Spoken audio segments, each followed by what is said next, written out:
Shabbat Shalom, everyone. Next Friday, there's going to be a massive march. It's usually ignored. It had to be postponed because of the inauguration of our new president, Donald J. Trump. And what it is the March for Life, which has been going on for many decades. In 1973, the case was decided with Roe versus Wade by 12 Supreme Court cloaked judges that the human fetus should be denied the right of life, liberty, and the pursuit of happiness. Well, friends, this is a very, very important thing. We actually have a Right to Life party, which I happen to be a member of. I'm not a Republican or a Democrat. And it is, people say to me, well, aren't you concerned about other issues? Aren't there other issues? Oh, sure. There are other issues, but they all originate with this one. The Third Reich originated with this one.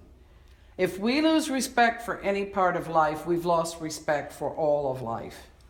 As a minister of the good news, I have been in too many situations where grandma was considered old and inefficient and had to be put in hospice where she was starved or made so thirsty she perished due to dehydration. I've seen it many times, many, many times. I've seen people sell relatives just to get the cash, shove them in homes where they would be neglected just to get the cash. This is the day we're living in.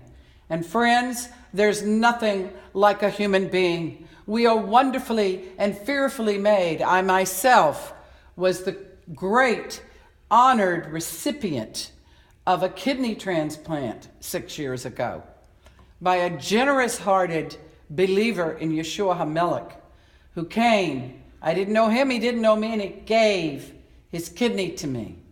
And I have been well since that time. Baruch Hashem. The book of Jeremiah says very clearly, Jeremiah chapter 1, starting with verse 4. Then the Devar Adonai came unto me, saying, before I formed thee in the womb, I knew thee. I knew thee. People say, oh, well, it's just a glob of tissue. It's not a person.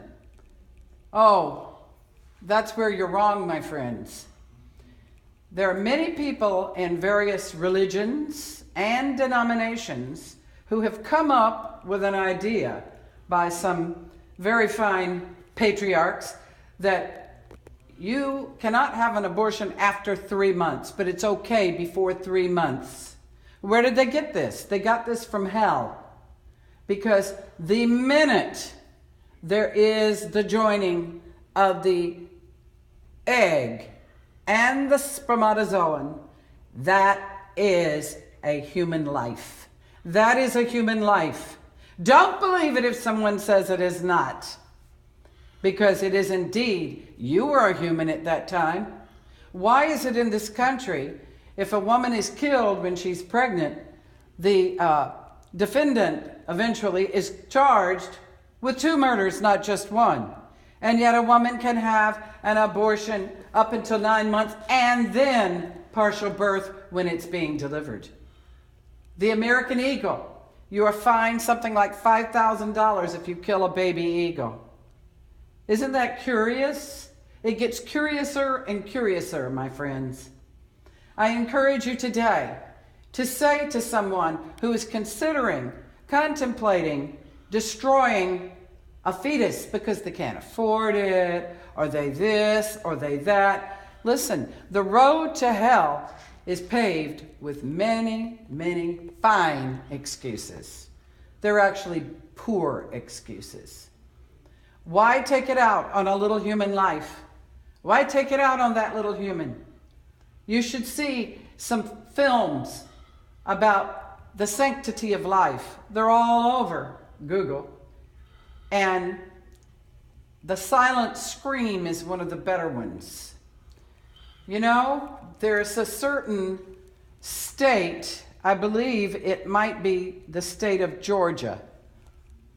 And every woman is required to see a video and to see a sonogram of their unborn child before they abort it. You Planned Parenthood aficionados, you better watch out, because the Lord is watching. The Lord is watching. I don't believe in attacking Planned Parenthood or abortion personnel with any kind of weaponry, but you better watch out, because there's a God in heaven, and He won't put up with it. He won't put up with it. He won't put up with it. That's human life. It's life. Therefore, today, choose life.